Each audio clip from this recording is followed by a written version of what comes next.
मुश्तरका इजलास हुआ joint sitting parliament की, उसमें प्रेसिडेंट आसिफ अली ज़रदारी साहब ने उसमें एक बड़ी मुफस्सिल और जामे जो तकरीर फरमाई।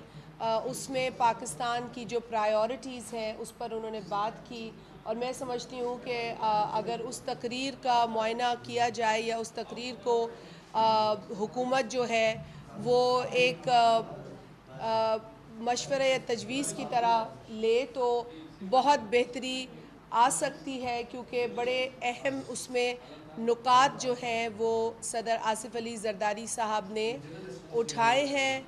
और हम समझते हैं कि सदर जो है वो रहनुमाई फरमा रहे हैं। पहले भी सदर आसिफ अली ज़रदारी साहब ने बतौर सदर पाकिस्तान की जो जमहूरियत है, जमहूरी निज़ाम है, उसको मजबूत करने के लिए बहुत अहम किरदार अदा किया। पार्लियामान को मजबूत किया, सूबों को मजबूत किया, सूबों को ख़ुद मुख्तारी उन्होंने दी 18वीं तरमीम के ज़रिए।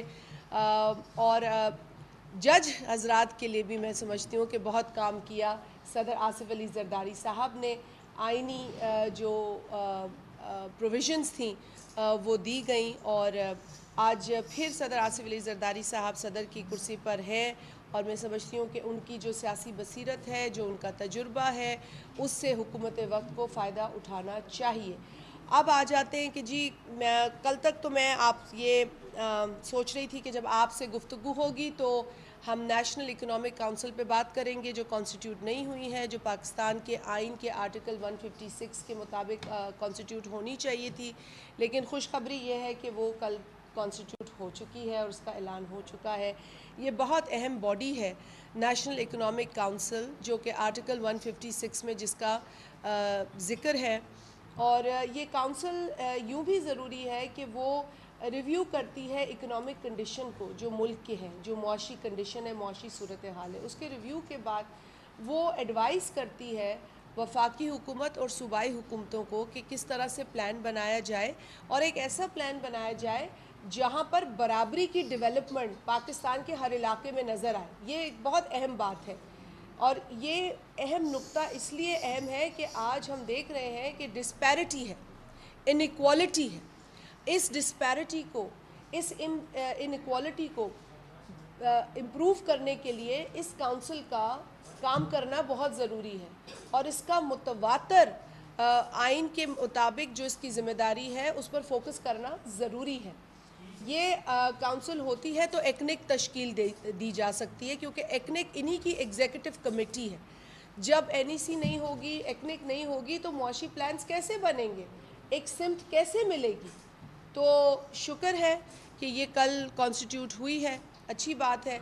गो के थोड़ी देर हुई, अगर ये पहले कॉन्स्टिट्यूट होती तो मई के जो आखिरी हफ्ता है उसके अंदर मीटिंग होती, और आने वाले बजट के अंदर जो इसके हवाले से कुछ काम काज नज़र आता, कुछ डायरेक्शन नज़र आता। लेकिन अभी भी हम हुकूमत को ये गुजारिश करेंगे कि अगर ये कल कॉन्स्टिट्यूट हुई है तो फ़ौरी इसकी मीटिंग बुलाएं। बजट आने वाला है, देर हो गई है, लेकिन फिर भी वफाक और सूबे बैठ कर जो आगे की मुआशी सूरत हाल जो आज की है उसको देखकर आगे का मुआशी प्लान फौरी तौर पर बनाएं, और इंश्योर करें इसके अंदर जो आर्टिकल की एक तकाज़ा है कि इक्वल बुनियादों पर मुल्क के अंदर डेवलपमेंट हो। सिंध हो, बलूचिस्तान हो, खैबर पख्तूनख्वा हो, पंजाब हो, गिलगित हो, कश्मीर हो, हर जगह डेवलपमेंट इक्वल बुनियादों पर कोशिश करनी चाहिए कि नज़र आए। ठीक है, मुश्किल हो सकता है, लेकिन जब एक प्रोविज़न है तो उसको फॉलो करना ज़रूरी है। आप सूबों को बिठाएं, सूबों की गवर्नमेंट्स को बिठाएं और उनके साथ आगे का मुआशी प्लान बनाएं। तो ये बहुत ज़रूरी था, आप लोगों के साथ शेयर करना था। हम नेशनल फाइनेंस कमीशन अवार्ड की भी बात करते हैं। अरसा गुज़र गया है, नया अवार्ड नहीं आया है, नया अवार्ड आना चाहिए, और इस पर भी मैं समझती हूँ कि हुकूमत को जो आइनी तकाज़ा है वो पूरा करना चाहिए। मैं कुछ इन चीज़ों पर भी बात करना चाहूँगी कि हुकूमत की प्रायोरिटीज़ क्या होनी चाहिए। देखिए, हुकूमत की प्रायोरिटी सबसे बड़ी तो आवाम को रिलीफ़ देना है, क्योंकि आज की जो महंगाई है, आज की जो अनएम्प्लॉयमेंट है, उसको देखते हुए मैं समझती हूँ कि हुकूमत जिस तरह बिलावल भुट्टो ज़रदारी साहब बार बार कह रहे हैं کہ اس مہنگائی کے اندر جو پسی ہوئی عوام ہے اس کو ریلیف دینی چاہیے. جو مختلف طبقات سے یا پروفیشن سے لوگ بلانگ کرتے ہیں، چاہے وہ مزدور طبقہ ہو، چاہے وہ کسان طبقہ ہو، چاہے وہ سیلری یافتہ طبقہ ہو، ان طبقات کو دینے کی ضرورت ہے. بڑے بڑے لوگوں کو ریلیف نہیں دینی ہے. پاکستان کی جو متوسط یا غریب طبقے کو بلانگ کرتی عوام ہے اس کو ریلیف دینے کی ضرورت ہے. اور جو بیجا سبسڈیز دی جاتی رہی ہیں یا دی جا رہی ہیں ان کو ختم کیا جائے. جو بھی سبسڈی دینی ہے وہ ان طبقات کو دی جائے جن کو سپورٹ کرنے سے پاکستان کا مزدور بھی مضبوط ہوگا، کسان بھی مضبوط ہوگا اور معیشت بھی مضبوط ہوگی، پروڈکٹیوٹی انشور ہوگی. اسی لیے ایسے طبقات کو سبسڈی دینے ضروری ہے. تو پہلے تو ہم اس پہ بات کریں گے. پرائیورٹیز پر آ جائیں جی. ہمیں افسوس ہے، ایک اعلان ہوا تھا پہلے وفاقی حکومت کی جانب سے جس میں جو فیڈرل فنڈنگ ہے یونیورسٹیز کی اس کو روکا جانے کا اعلان ہوا تھا. یہ میری نالج میں تو صرف سندھ صوبے سے چیف منسٹر صاحب نے اس پر آواز اٹھائی اور پھر اس پر کچھ افاقہ ہوا اور فنڈنگ جو ہے وہ دی جا رہی ہے. لیکن آج بھی اگر پرائیورٹیز کی بات کریں تو صوبہ سندھ جو ہے وہ اپنی پرائیورٹیز پہ کام کر رہا ہے. اب اہم پرائیورٹی میں نے فیڈرل یونیورسٹیز کی بات کی، پروونشل چارٹرڈ فیڈرل یونیورسٹیز جن کو فیڈرل فنڈنگ ملتی ہے. آپ اگر کے پی کو اٹھا کے دیکھ لیں تو میری جو انفارمیشن ہے اس کے مطابق 3 ارب روپے کے پی کی گورنمنٹ نے پچھلے سال رکھے تھے فیڈرل یونیورسٹیز پر، اور اس مرتبہ بھی شاید ان کا ارادہ 3 ارب روپے رکھنے کا ہے. اسی طریقے سے پنجاب کے اندر پچھلے برس 6 ارب روپے رکھے تھے.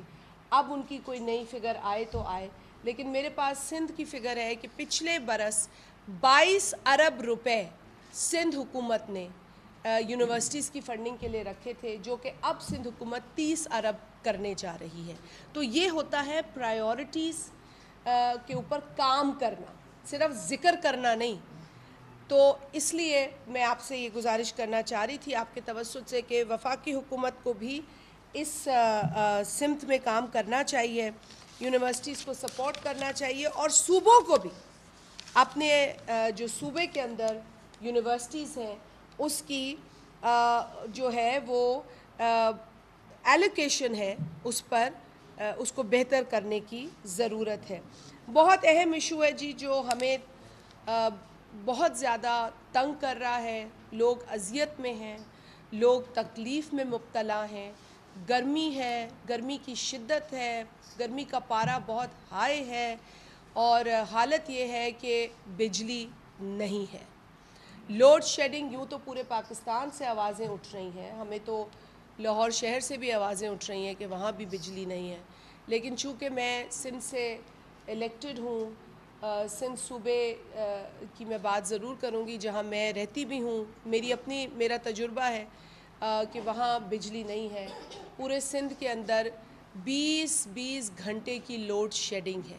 میرے ساتھ 2 میرے آنریبل کولیگز ہیں، الگ الگ ضلعوں سے ان کا تعلق ہے. یہ بھی بات کریں گے کہ لوڈ شیڈنگ نے ہماری زندگی عذاب کر دی. ہمیں یقین مانے کہیں کا نہیں چھوڑا. منسٹر صاحب کی خوبصورت سٹیٹمنٹ سے ہماری بجلی نہیں آتی، ٹھیک ہے نا جی. میں بڑی ادب کے ساتھ یہ کہتی ہوں، میں تنقید برائے تنقید نہ میری جماعت بلیو کرتی ہے